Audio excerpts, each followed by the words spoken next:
Before we begin, a quick message from our sponsors. Your support helps us keep bringing you new sleep stories for free. You won't be bothered by any ads once the story begins. Welcome to Deep Sleep Stories, where the day can loosen its hold and the quiet places within you can open soft and unhurried like a lake beneath the evening sky.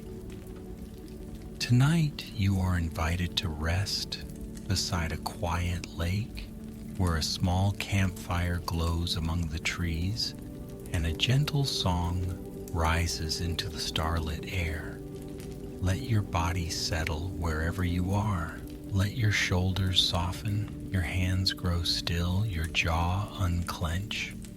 There is nowhere else to go now, nothing more to solve, nothing to carry forward into this peaceful hour. Breathe in slowly, as though you are breathing in the cool, clean scent of pine needles after sunset. Breathe out gently, as though every thought can drift away across the surface of still water. With each breath, the world becomes quieter. The room around you grows softer. The edges of the day fade into the hush of evening. Imagine the lake now. It lies hidden in a valley of old trees, far from roads, far from noise, far from anything hurried. The water is smooth and dark, holding the last silver of twilight. Along its shore, smooth stones rest beneath moss and fern. Tall pines lean over the shallows, their branches moving only a little in the faintest breeze. Somewhere nearby, a small fire burns low and golden, and above it, smoke rises in a thin blue ribbon, disappearing into the first stars. And as your breathing becomes easy and calm, the story begins to move away from you, gently like a boat drifting from shore. There is no need to follow closely. There is only the sound of the water, the warmth of the fire, and the quiet journey of someone else beneath the trees.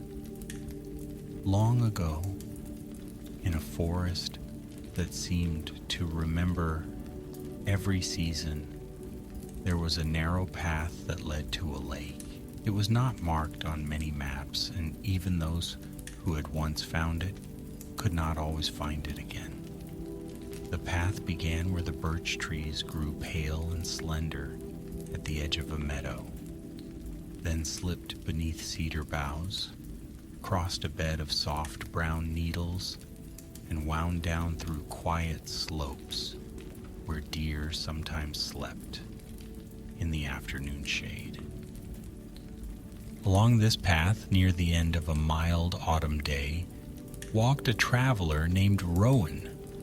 Rowan carried little: a small pack, a folded blanket, a tin cup, a bundle of kindling tied with twine, and an old wooden flute that had belonged to someone beloved. The flute was wrapped in a piece of blue cloth tucked safely in the side pocket of the pack, where it rested against Rowan's hip with each slow step. The day had been long, but not difficult. It had been the kind of long that belongs to peaceful journeys. One hill after another, one stream crossed by stepping stones, one patch of sunlight after the next. Rowan was not hurrying.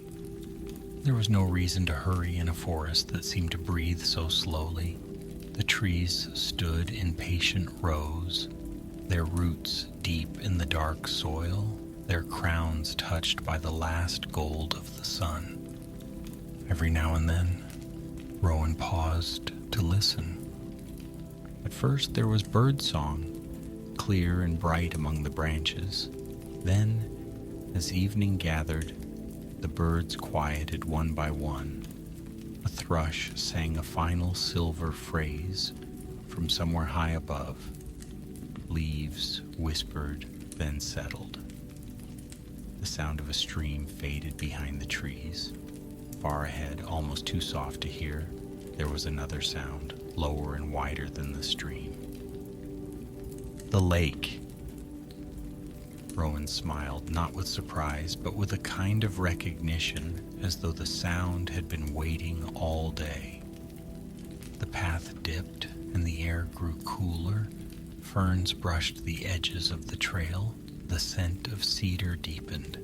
Between the trunks, Rowan caught glimpses of open sky. Not blue now, but violet, pale near the horizon and darkening overhead. A few early stars had appeared, small and steady. Then the trees parted. The lake lay before Rowan, quiet as a dream. It was round and deep, held in a bowl of forested hills. The far shore was shadowed, the pines there standing in layered ranks, black-green against the evening. Near the water's edge, reeds bent in graceful lines. Water lilies, their blossoms closed for the night, floated like small folded hands on the surface. The lake did not ripple much. It merely breathed, if water can breathe, lifting and lowering itself with tiny motions that caught the dimming sky. Rowan stepped out onto a shore of smooth stones and stood there, allowing the stillness to arrive fully. No one else was there. No voices, no lanterns, no distant signs of village smoke. Only the lake, the trees, the first stars, and the low hush that comes when the world is neither day nor night, but something tender between them. This was the place Rowan had been told about, the quiet lake beyond the cedar path, the lake where sounds did not vanish but softened, the lake where a song sung at evening was said to rest on the water until morning. Rowan did not know whether that was true. It did not matter. Some stories were not meant to be tested. They were meant to be carried gently until they warmed the heart. Near the shore, beneath a wide-armed pine, there was a circle of stones where others, long before, had built careful fires. Rowan placed the pack on the ground, stretched slowly, and began to prepare a small camp. The motions were familiar and calming. First, the blanket was spread upon a bed of dry needles, far enough from the fire ring, close enough to feel the warmth later. Then Rowan gathered a few fallen twigs from beneath the trees, choosing only the dry ones that snapped cleanly between the fingers. A small bundle of birch bark, curled and pale, was placed at the center of the stones. Around it, the kindling rose in a tiny tent, delicate and patient. Rowan struck a spark. For a moment, there was only a thread of smoke. Then a small orange tongue of flame appeared, leaned sideways and took hold. The birch bark curled inward. The twigs caught one at a time. Soon the fire was alive. Not loud, not eager, but steady. It made a soft, crackling sound, gentle enough to belong to the evening. As darkness settled over the valley, the firelight began to find things. It touched the stones with amber. It painted the underside of pine boughs in warm gold. It shone on Rowan's hands as they placed two larger sticks across the coals.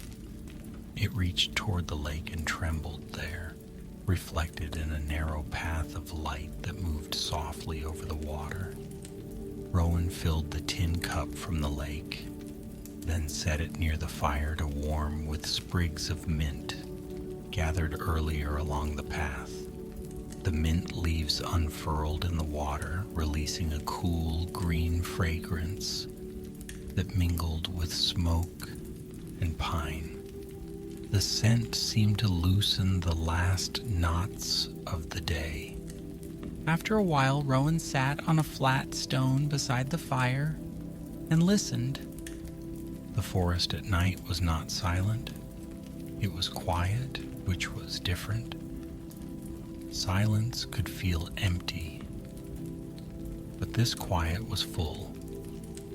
There was the small settling crackle of the fire, the faint lap of lake water against stone, the distant call of an owl, round and soft, the whisper of a breeze moving through needles high overhead.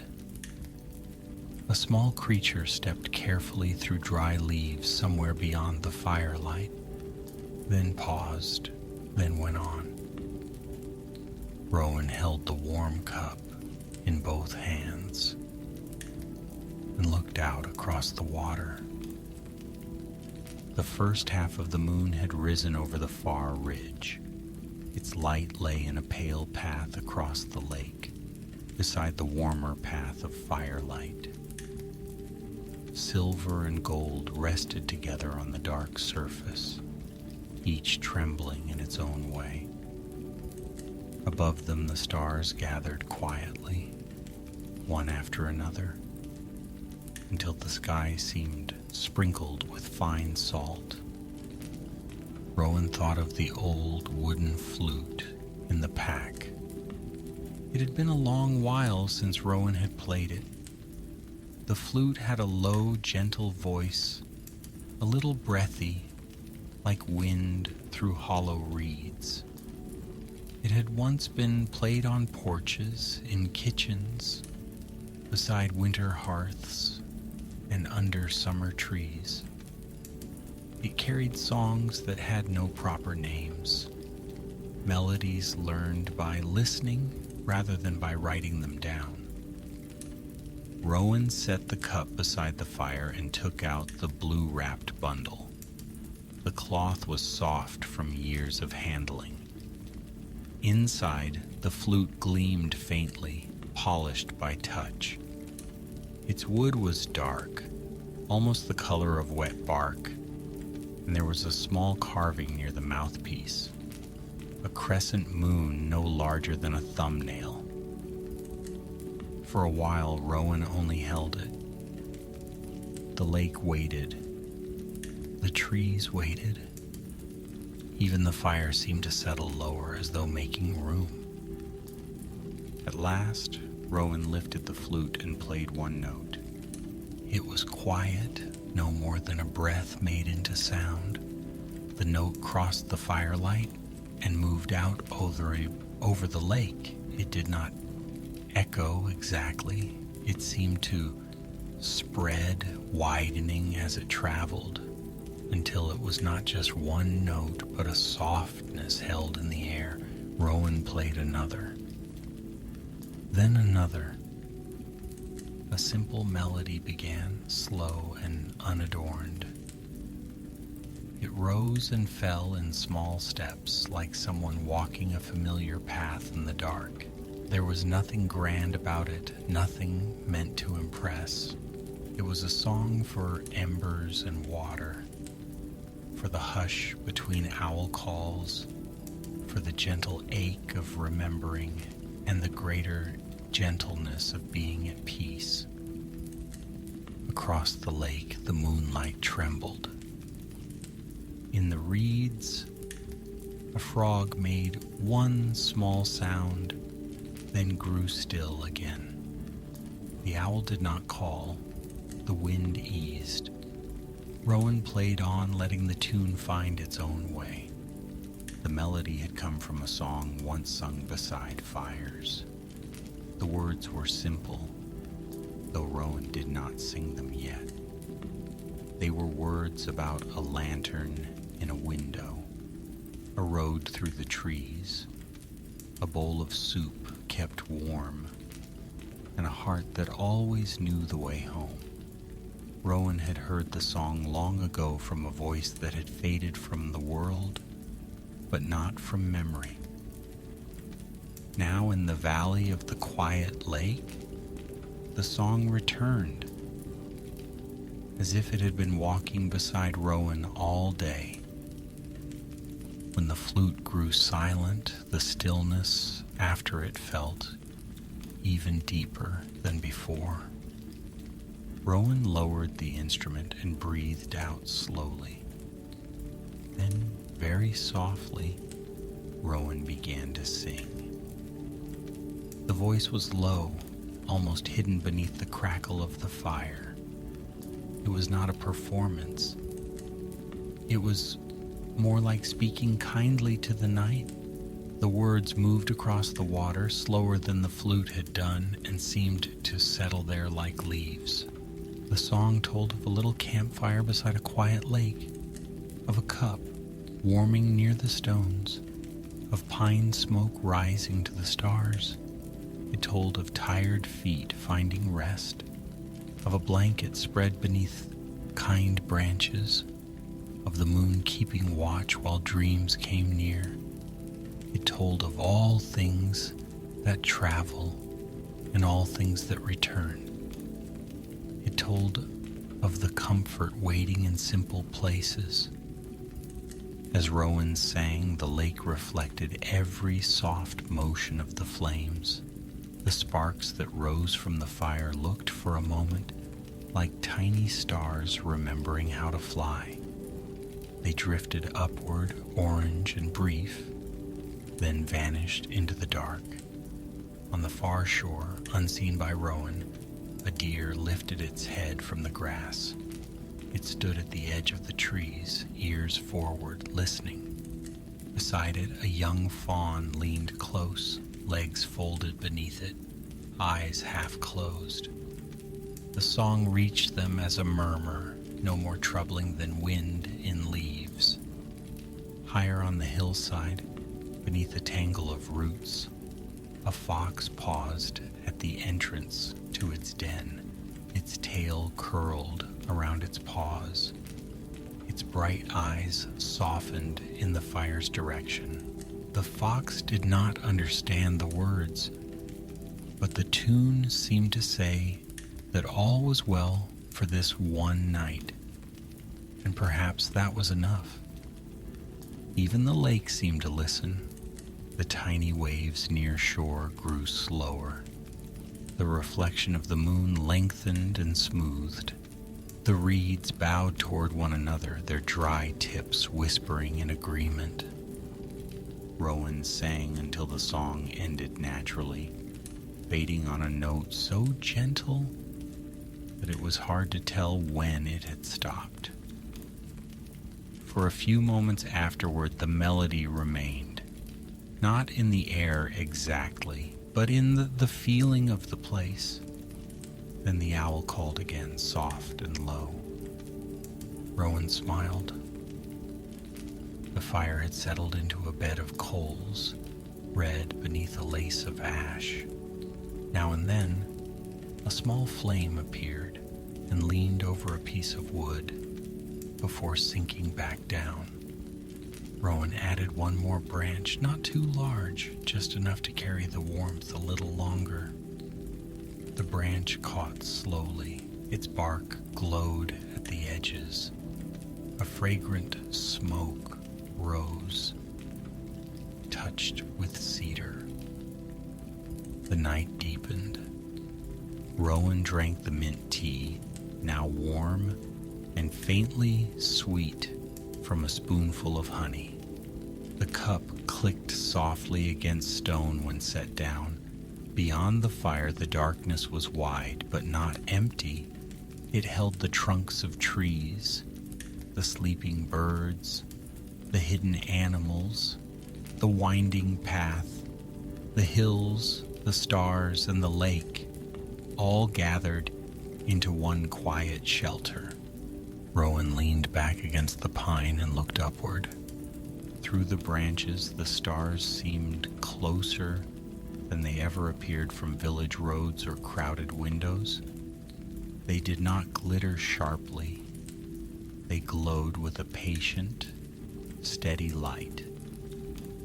Some were bright, some barely visible, and all of them seemed to be resting in their own places, needing nothing, asking nothing.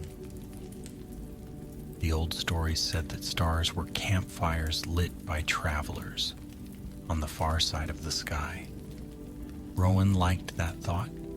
It made the heavens feel less distant. Perhaps somewhere above, another traveler sat beside another quiet lake, looking down and imagining that the fire below was a star. This thought was pleasant enough to remain for a while. The forest breathed, the fire breathed, Rowan breathed with them. After some time, Rowan picked up the flute once more, but instead of playing the old song, let a new melody come. It began with the shape of the lake, round and calm. Then it took the sound of pine needles overhead. It borrowed the owl's low call, softened it, and placed it between two falling notes. It carried the hush of the deer at the far shore, the secret step of the fox, the cool gleam of moonlight on water. The tune was slow enough that the spaces between notes became part of it. Each pause felt like a small clearing in the woods. Each note arrived gently, stayed just long enough, and drifted on. Rowan played until there was no need to play more. Then the flute returned to the blue cloth, and the cloth folded around it like a small piece of night. A little breeze crossed the lake. It came from the far shore, passed over moonlit water, touched the reeds, and reached the campfire with a cool hand. The flames leaned and brightened. Rowan drew the blanket closer around the shoulders and watched the smoke turn and rise. With the breeze came the scent of water and stone, of leaves resting on damp earth, of distant moss. It carried something else too, something almost like a hum. Rowan tilted the head and listened. At first, it seemed only the wind in the pines. Then it seemed like the memory of the song returning from across the lake, not sung by any human voice, not played by flute, but held in the movement of the night itself. The melody had crossed the water, touched the hills, and come back changed, softer, wider, woven through with moonlight. Rowan did not feel surprised. The quiet lake was the kind of place where such things might happen, not as magic that flashes and declares itself, but as the simple mystery of listening carefully. The returning melody was barely there. A rise, a fall, a phrase like a path turning behind trees. It moved over the water and into the firelight, and for a while Rowan sat very still, letting it arrive. In that moment, the valley felt held together by the gentlest thread. Fire to lake, lake to moon, moon to trees, trees to traveler, traveler to song, song to silence. Nothing was separate. Nothing needed to be named. A small ember shifted, and the fire sighed. Rowan's eyes grew heavy. The day's walking had settled into the body now, not as weariness that troubled, but as the deep, honest tiredness that comes from moving through clean air. The hands were warm, the feet, tucked beneath the blanket, began to relax. Thoughts slowed. The mind no longer wished to wander ahead or turn back. It was content to stay beside the lake in the circle of soft light. Still before sleep, Rowan rose once more to tend the camp. The cup was rinsed and turned upside down on a stone. The pack was placed close at hand. The fire was nudged inward carefully, each glowing piece resting safely within the ring. Rowan stood for a moment at the water's edge, looking down. The lake reflected the sky so clearly that it seemed there were stars below as well as above. A small leaf floated past, black against the silver path of the moon. It moved without effort, carried by currents too subtle to see. Rowan crouched and touched the water. It was cold, but kind. Circles spread from the fingertips, widening, until they disappeared into the dark. For a breath or two, the moon's reflection trembled, then became whole again. Rowan whispered a quiet good night to the lake. The lake answered in its own way with one soft lap against stone. Returning to the fire, Rowan lay down on the blanket beneath the pine. The ground was firm, but cushioned by needles and moss. The rolled pack made a small pillow. The second blanket came up over Rowan's chest, holding the warmth close. Above, the pine branches formed a dark, sheltering roof. Through their openings, stars shone like patient lanterns. The fire glowed low nearby, no longer throwing bright flames, but offering a deep red warmth that pulsed gently, as if the earth itself had a heart. Rowan watched the coals for a while. They shifted in small ways. A red line brightened, then dimmed. Ash settled like pale snow. One tiny flame appeared, curled around a twig, and disappeared. The smoke was faint now, rising straight into the still air. The song remained in the valley. Not loudly, not in words. It had become part of the night's quiet. It was in the lake, touching the stones. It was in the reeds. It was in the owl's wings as it glided between trees. It was in the breathing of the deer and the curled sleep of the fox. It was in Rowan's hands, resting open now, empty and at ease. Sleep came slowly, which was the best way for it to come. First it softened the edges of the fire, then it blurred the stars, making them glow wider and warmer. Then it loosened thoughts from one another until they no longer needed to make sense. Rowan thought of the path through the cedars, then of mint leaves turning in warm water, then of a window lit somewhere far away, then of the moon resting in the lake like a silver bowl. The sounds of the night grew deeper and farther away. The fire crackled once, the water answered, the branches whispered. Rowan slept, and in sleep the lake was still there, but larger and more luminous.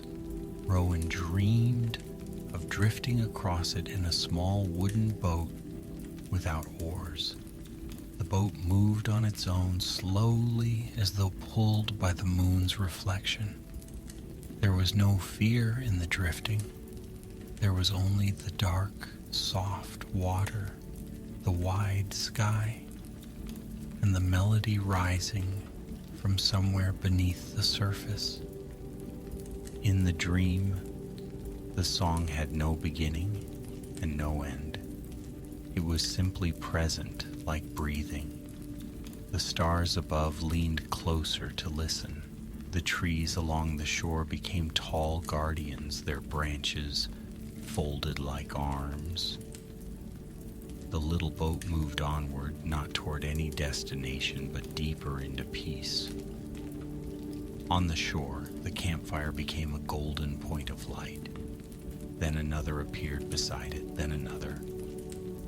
Soon the whole far shore glimmered with gentle fires, each one small, each one warm, each one belonging to a traveler resting safely for the night. No one called out. No one needed to. Their quiet presence was enough. The boat drifted past them, and the song continued. When the moon rose higher, its path widened until the water seemed made of silver. The boat entered that shining path and moved without sound. Rowan slept within the dream, and the dream itself seemed to sleep, folding inward like a flower at night. Back on the shore, the real fire burned lower. A soft gray ash covered the coals. The warmth remained deep and steady. The pines stood watch. The lake held the moon. The animals rested. The valley kept the song. Hours passed in the gentle way.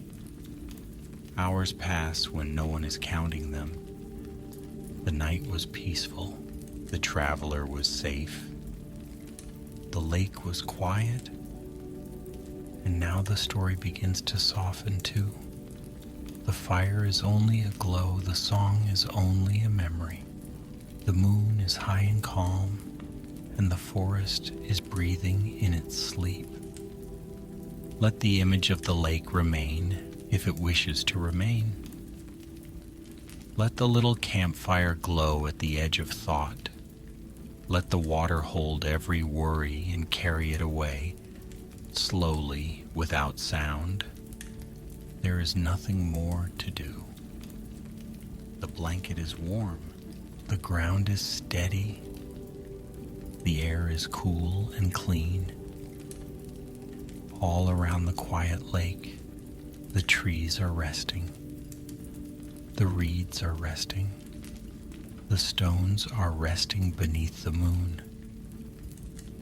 And somewhere in that peaceful valley, Rowan sleeps deeply beside the last soft embers, with the old flute wrapped safely in blue cloth, and the campfire song resting on the water until morning. May your own breath become slow and easy now. May your thoughts grow light. May your body feel held, just as the lake is held by the forest, and the forest is held by the night. Good night, dear traveler. Sleep well.